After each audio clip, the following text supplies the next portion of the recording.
Momento que a gente espera muito, né, queridos? A palavra por si só já é um presente do Senhor para nós, mas tem pessoas que a gente ama ouvir, né?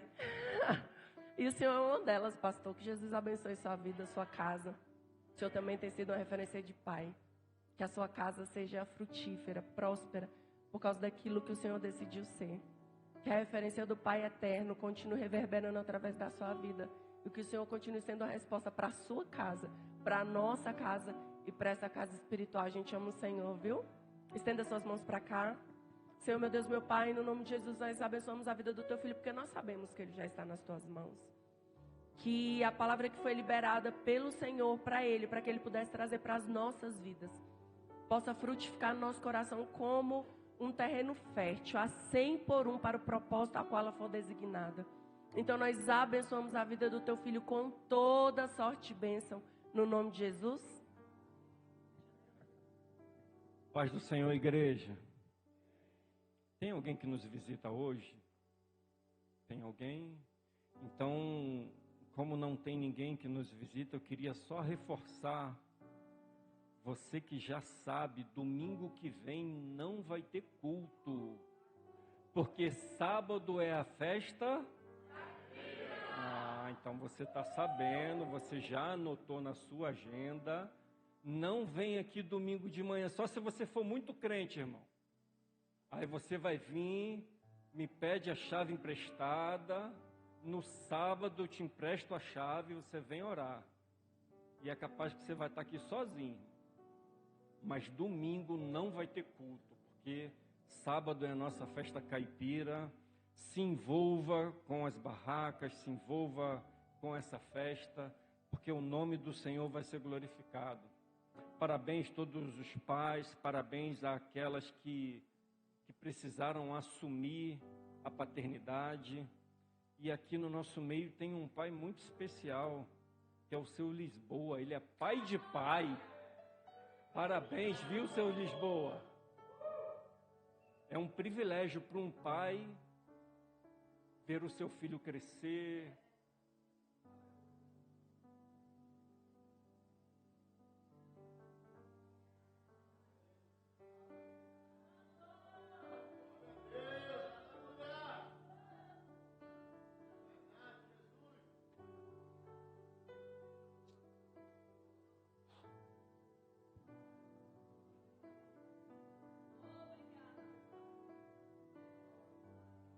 Filhos bonitos, né, seu Lisboa? Netos crescidos na casa do Senhor, parabéns. Abra sua Bíblia comigo no livro de Gênesis. Obrigado, bispo, pela antecipação. Quarta-feira, irmãos, ele me avisou. E eu preparei estava estudando uma palavra, estudando. E aí quando chegou ontem, Deus mudou tudo. E aí bateu um desespero, mas eu tenho certeza que o nosso Pai, Ele enviou o Espírito Santo neste lugar e vai falar com você nessa manhã. Deus tem uma palavra para você que está aqui. Deus tem uma palavra para você que está em casa nos assistindo. Gênesis capítulo de número 6, versículo de número 10.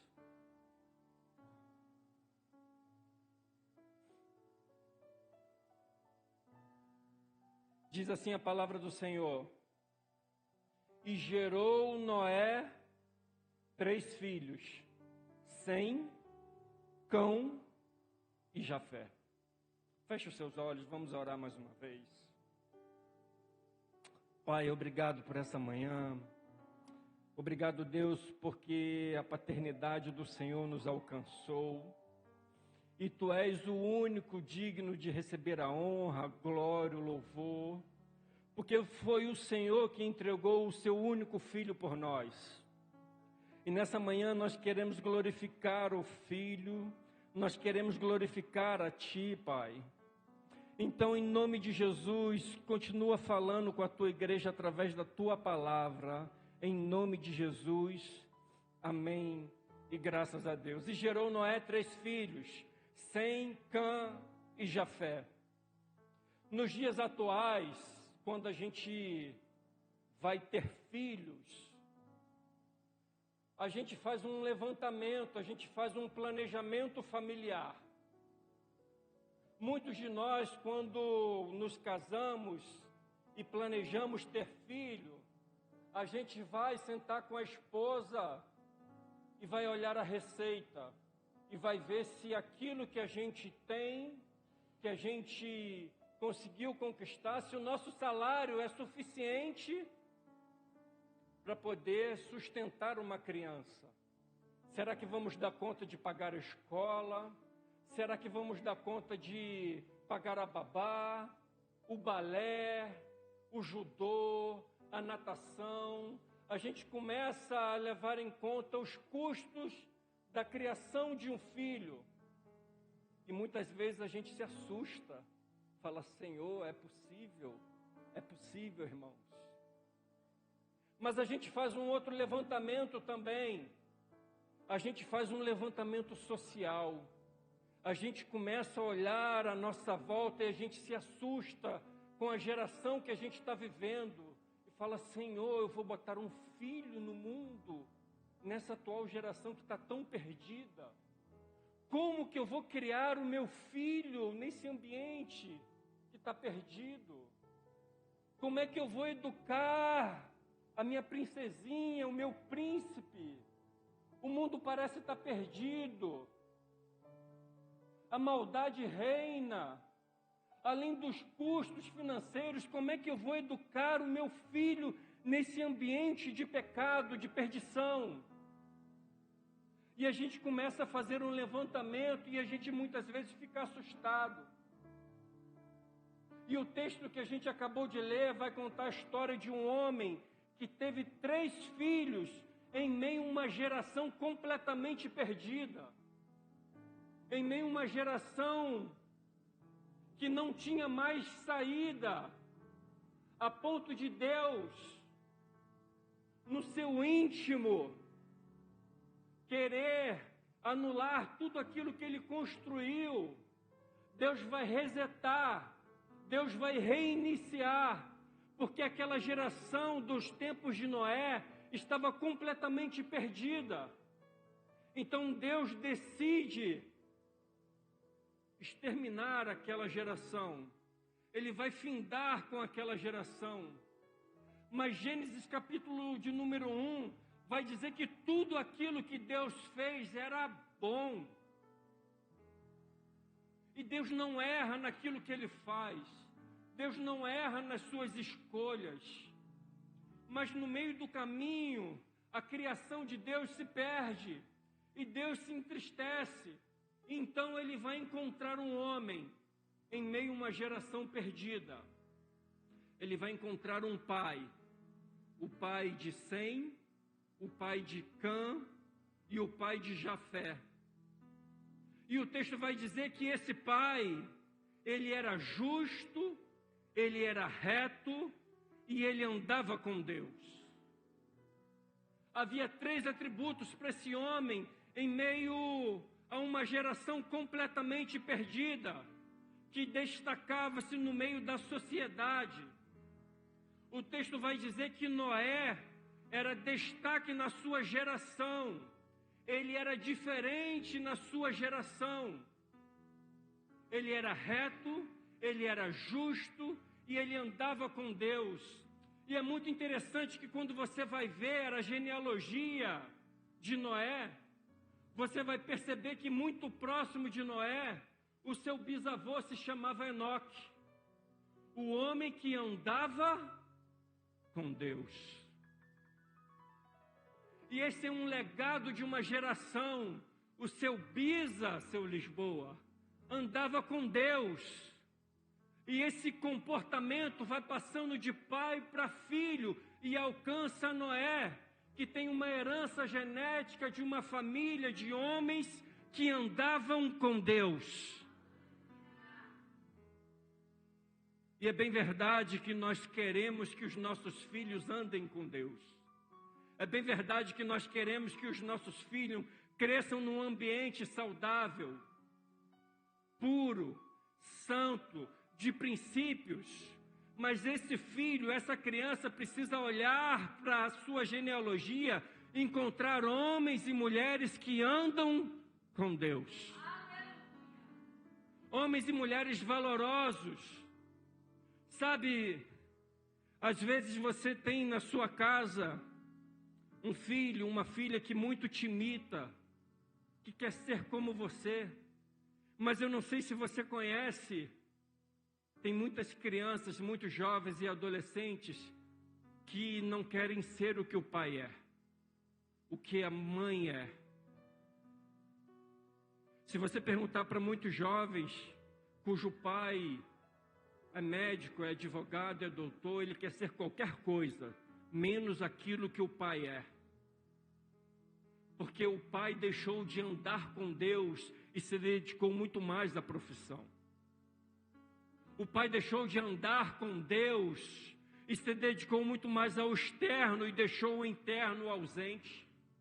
Existe uma carência dentro de casa que faz com que os filhos não queiram ser aquilo que o pai e que a mãe é. E Noé andava com Deus porque ele tem na sua genealogia um homem que também andava com Deus. E qual é o exemplo que você está dando para a geração que vem posterior a você? Quem seus filhos estão se tornando? Com quem os seus filhos estão andando? Com quem os seus filhos preferem estar? É bem verdade que chega uma idade que eles têm vergonha. Ah, é careta sair com o pai. Pai, me deixa na esquina que eu vou andando até a escola. Eles não querem ser vistos com o pai, com a mãe. Eles já se sentem autossuficientes, independentes. Mas não é porque não o ama, não é porque não tem exemplo, é uma fase. Mas também tem aqueles que não querem andar porque não tem exemplo. Não tem uma herança genética de homens e de mulheres dentro de casa que andam com Deus, que são justos, que são retos, que corrigem com amor, que sabe amar, que sabe perdoar. E Noé foi esse homem de destaque que teve 3 filhos em meio a uma geração perdida. E Deus vai encontrar graça na vida de Noé ao reiniciar a história, ao acabar com a impunidade, com aquela humanidade perdida. Deus vai dar uma ordem a Noé, vai dar uma direção, vai liberar uma palavra e vai dizer: Noé, cria para ti uma arca de madeira, constrói uma arca, e eu vou te dar, Noé, a direção de como que você vai construir essa arca de madeira. E é muito interessante, pai, que a direção que Deus dá para Noé é completamente diferente daquilo que ele estava habituado a fazer. Porque Noé era o homem da terra, Noé era um homem que mexia com a enxada, com o rastelo. Noé não mexia com martelo, Noé não mexia com serrote, Noé não mexia com madeira. E a solução, a saída que Deus dá, a direção que Deus dá para Noé é se reinventar. É fazer algo novo. Deixa a enxada, deixa o rastelo e segue as orientações que eu estou te dando. Vá fazer algo novo. Saia da sua zona de conforto, saia da mesmice, saia da sua confiança e ouve a direção que eu tenho para ti. Construa uma arca de madeira.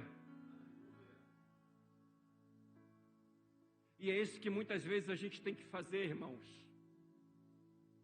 Deixar aquele instrumento que tanto nos assegura para agarrar uma palavra, uma direção do Senhor. Tem momentos da nossa vida que a gente acha que é aquilo que está à nossa volta, que vai trazer saída, que vai ser o escape. É o diploma que vai ser o escape. É o quadro pregado na parede que vai ser o escape. É um instrumento que está nas suas mãos que vai ser o escape. E Deus vai te dar uma direção completamente nova. Construa uma arca de madeira. E é muito interessante que essa arca de madeira, irmãos, ela parece ser sensível, mas quando vem a água, ela se torna mais forte, mais robusta. Eu não sei se você já teve oportunidade, mas eu já vi uma cidade construída em cima da madeira, no meio do mar. E eu fiquei impressionado que como aquilo não afunda. Prédios, igrejas, construções altas, tijolo em cima de tijolo, em cima de madeira, flutuando no mar. E eu fiquei impressionado com aquilo. Falei, Senhor, como que isso não afunda? Porque existe uma madeira que quanto mais molhada ela é, mais forte ela fica. A água que ia exterminar com uma geração, a água que ia acabar com um povo pervertido, a água que ia acabar com o pecado, é a mesma água que ia trazer proteção e fortaleza para a arca. Aquilo que ia exterminar lá fora, era aquilo que ia trazer proteção para dentro.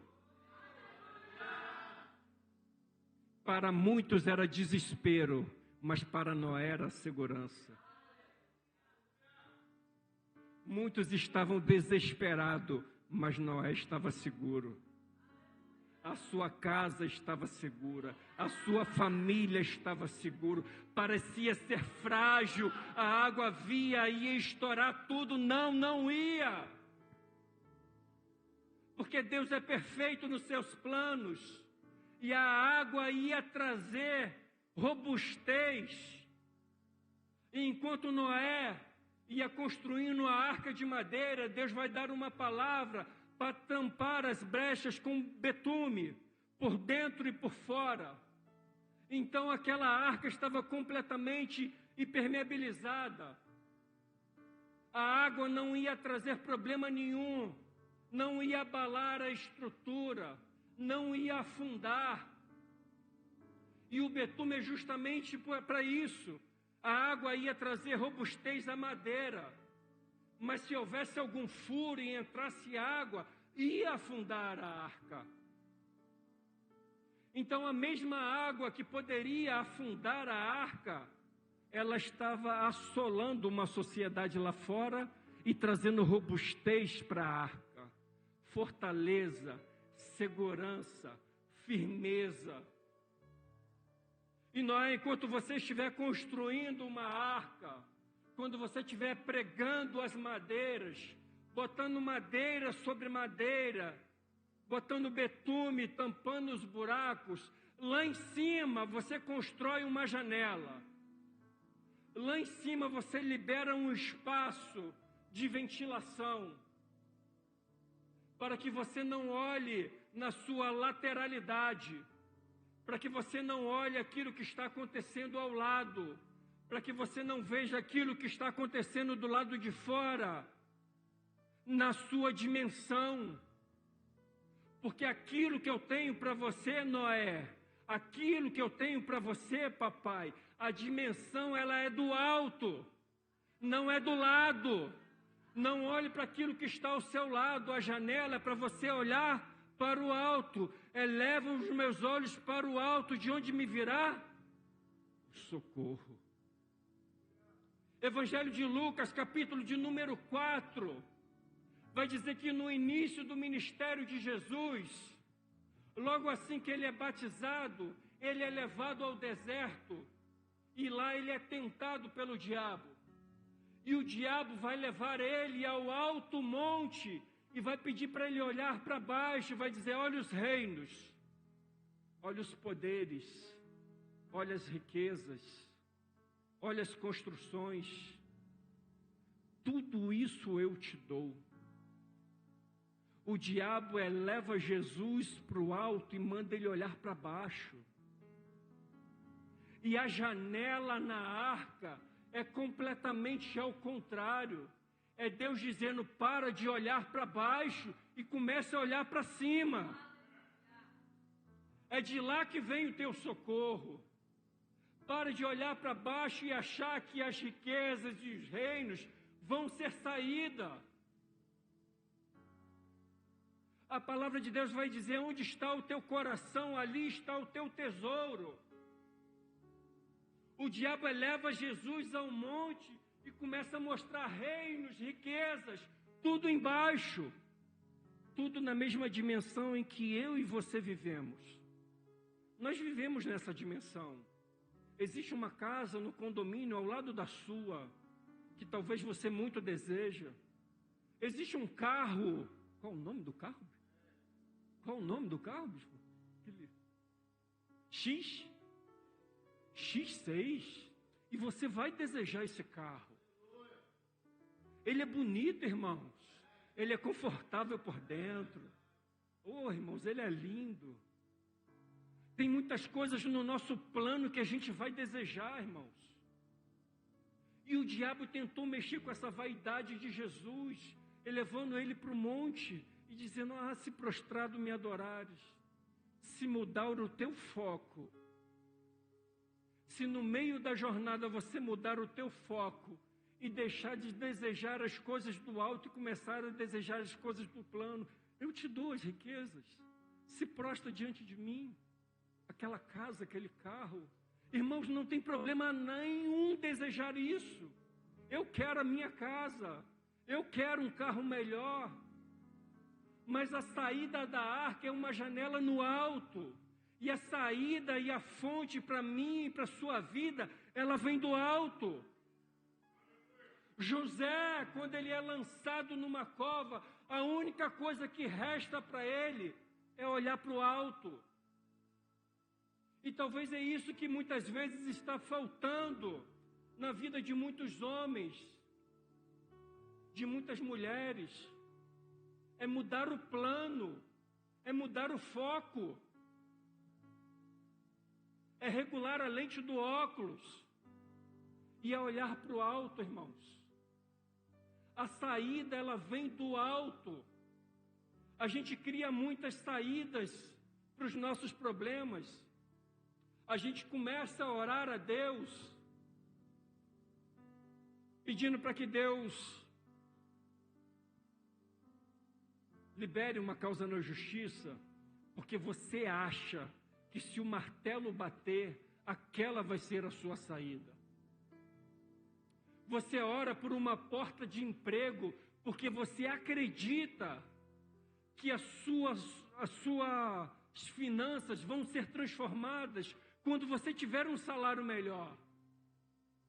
Você pede tanto por um concurso, porque você acredita que depois que você passar no concurso, você vai adorar mais a Deus, você vai estar mais presente na casa do Senhor, você vai estar nesse ambiente mais, você vai poder servir ao Senhor, mas não é enganação, irmãos.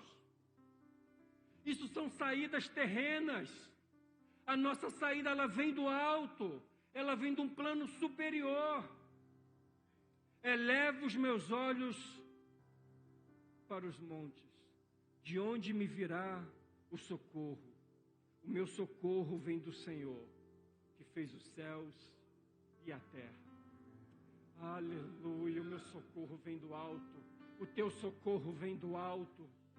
E o texto vai dizer, irmãos, que depois de cerca de 100 anos, 120 anos, construindo a arca, exercendo um ofício que não era habilidade de Noé, Noé entra, seu Lisboa, pai e filho, esposa e nora.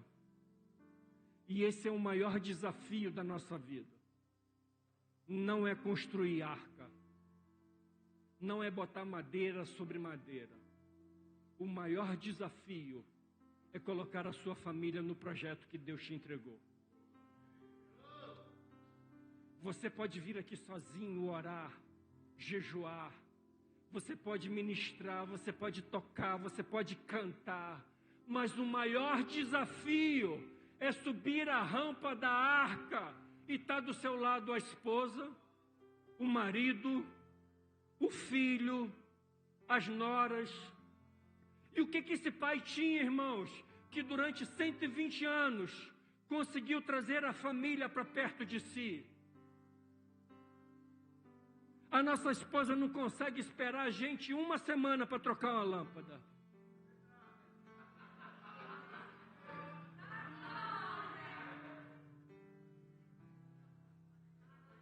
O sindicato diz que é de 6 em 6 meses o pedido, irmão. Fez uma coisa hoje, descansa 6 meses depois. Aí chega sábado, você trabalha de segunda a sexta. Chega sábado, troca a torneira, troca a lâmpada, ajeita extensão, leva o cachorro para passear, para tosar, para dar banho. Aí o varão fica doido, irmão.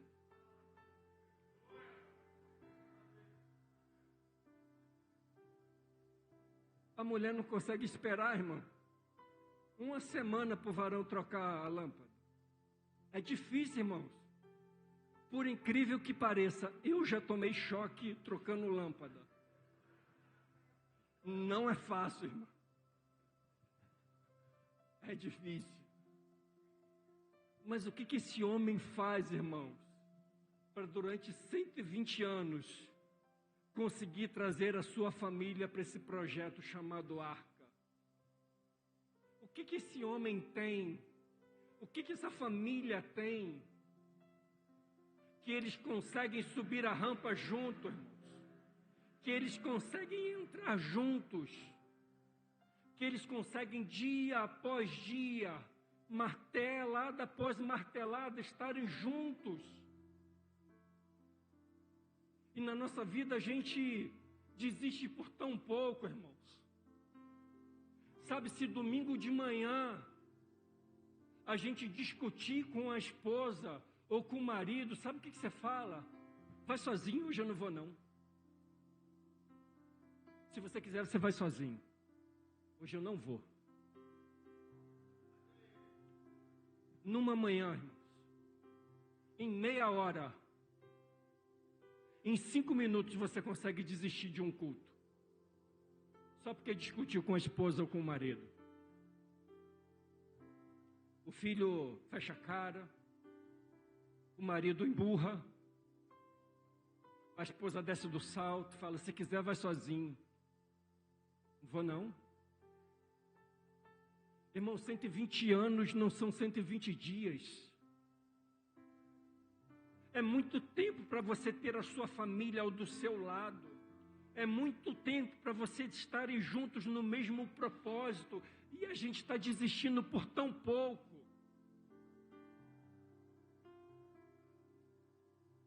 A gente desiste de estar do lado da família, às vezes, por conta de um jogo que está passando na televisão.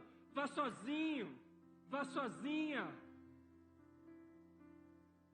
Sabe, aqui ontem, esteve a pré-conferência. Uma ministração maravilhosa, irmãos.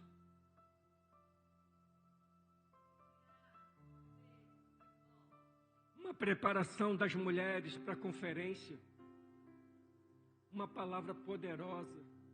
As mulheres se preparando, sendo forjada, pacificadoras.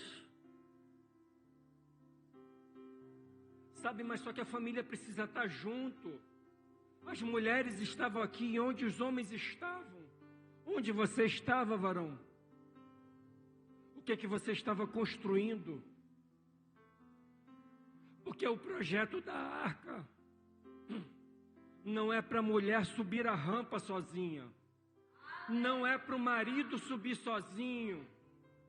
Não é para os filhos ficarem para trás. Às vezes você acha até que ele não tem mais saída. Mas eu vim aqui nessa manhã te dizer, irmãos, é para a família toda subir a rampa.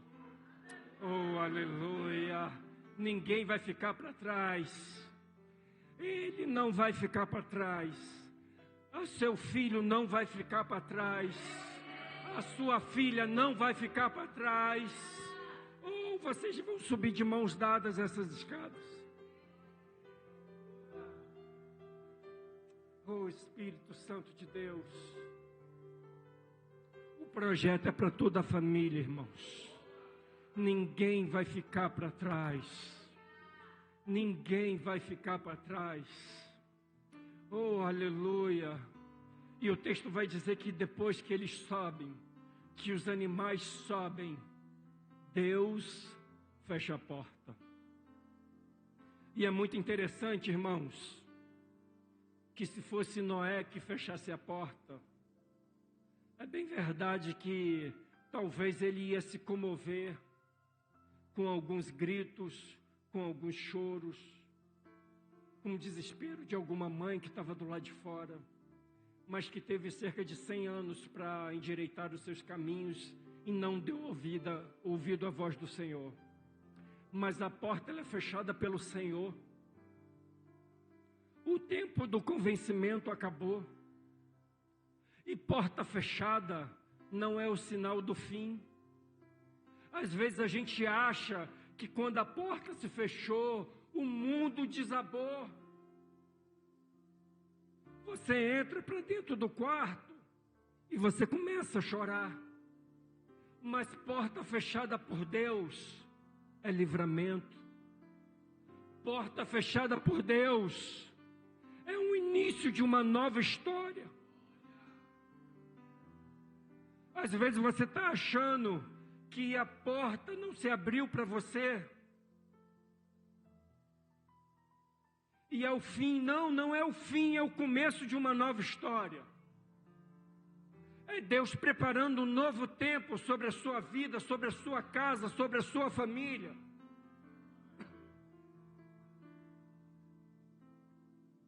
E eu queria contar para você, nessa manhã, para eu terminar essa manhã de Santa Ceia, sobre a história de uma arca chamado Ministério de Oração Profética. A voz está quase acabando.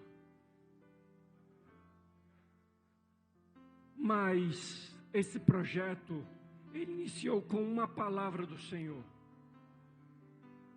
E ele começou assim, irmãos. Era um banquinho de madeira. Um púlpito.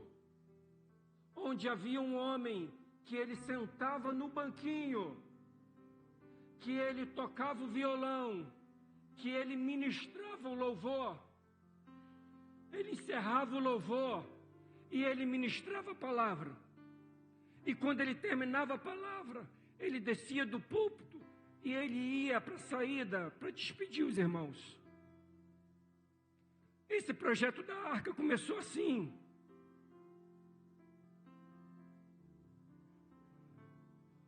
Com poucas pessoas, com uma família que aceitou esse projeto.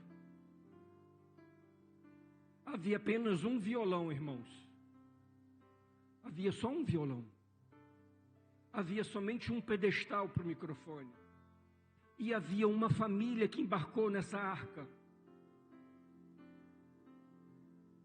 E a história de Noé, desse pai de 3 filhos, é muito interessante, porque ele precisa começar uma nova história,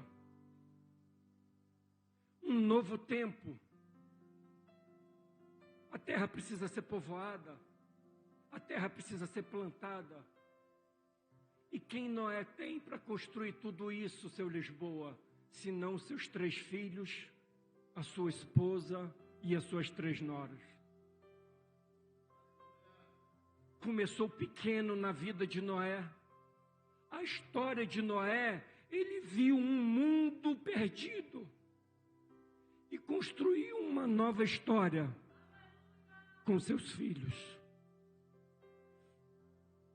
O ministério de oração profética, ele começou com uma família, com um microfone, um violão, e hoje ela tem você sentado aqui.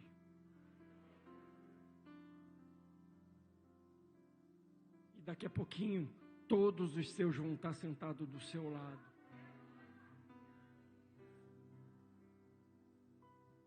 Por que, irmãos, isso?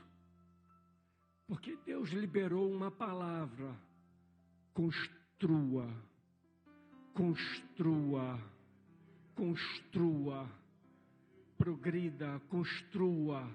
Irmãos, em nome de Jesus, construa essa arca na sua casa, construa esse ambiente de proteção. Papais, sejam exemplos para os seus filhos. Seja exemplo para sua esposa. Qual é a esposa que entraria num barco furado?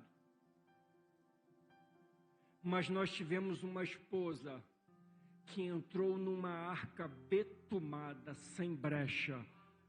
Tampa as brechas da sua casa, varão. Ou muda de canal, irmão. Tampa as brechas, porque tenha certeza que a sua família vá para onde você vai. Se você for para a direita, ela vai. Se você for para a esquerda, ela vai. Então comece a construir uma arca de proteção na sua casa. Se coloca de pé em nome de Jesus, vamos orar.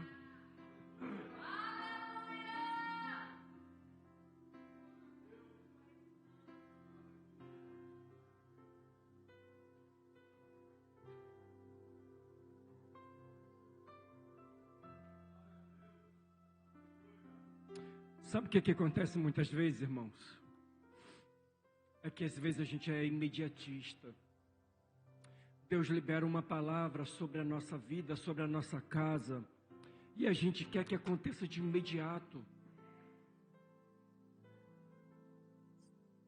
Mas a obra que Deus muitas vezes tem para nós é uma obra de construção, dia após dia. Deus muitas vezes já te chamou para o pastoreio.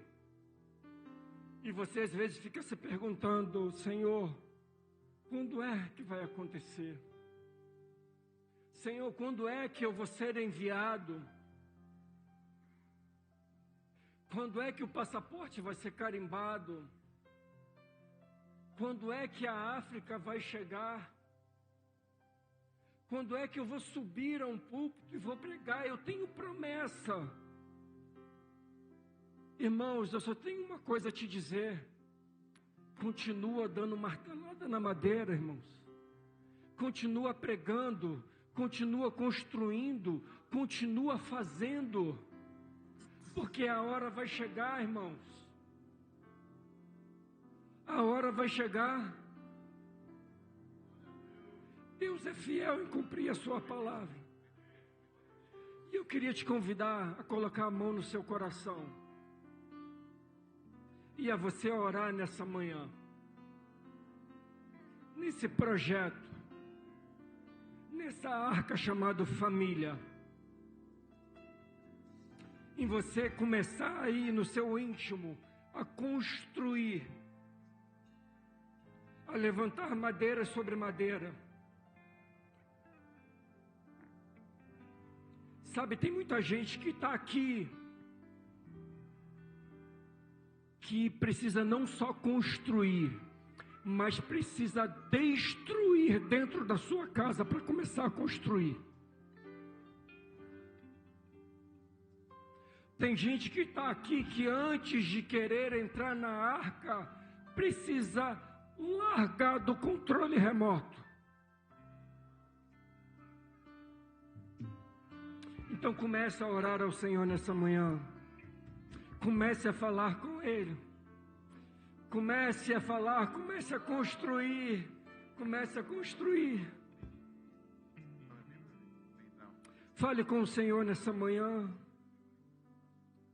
Dá a mão aí à sua família que está do seu lado, o seu filho, a sua esposa.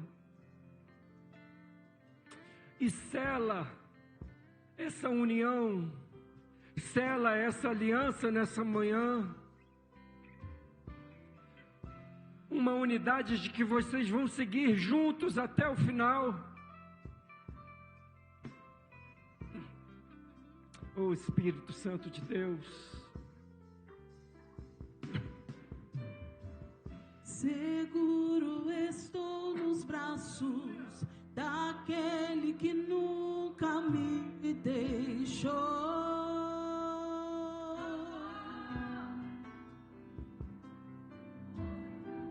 Seu amor perfeito sempre esteve repousando em mim. Aleluia. E se eu passar pelo vale, acharei conforto em teu amor, pois eu sei que és aquele que me guarda, me guarda. Em teus braços é o meu descanso, em teus braços é o meu descanso, em teus braços é o meu descanso, em teus braços é o meu descanso. Se você está do lado da sua esposa, você tem oportunidade de pedir perdão. Você tem oportunidade de renovar a aliança com ela. Deus, obrigado por essa manhã, Pai. Obrigado, Deus, por esse projeto, por essa casa. Obrigado por esse ministério. Obrigado, Deus, pela minha família, pela família dos meus irmãos. Deus, eu queria decretar nessa manhã que todos nós, toda a nossa casa, todos nós subiremos a rampa, Senhor. Todos nós entraremos na arca, Senhor. O Espírito Santo de Deus, vá, Senhor, ao encontro daqueles que estão perdidos, Senhor.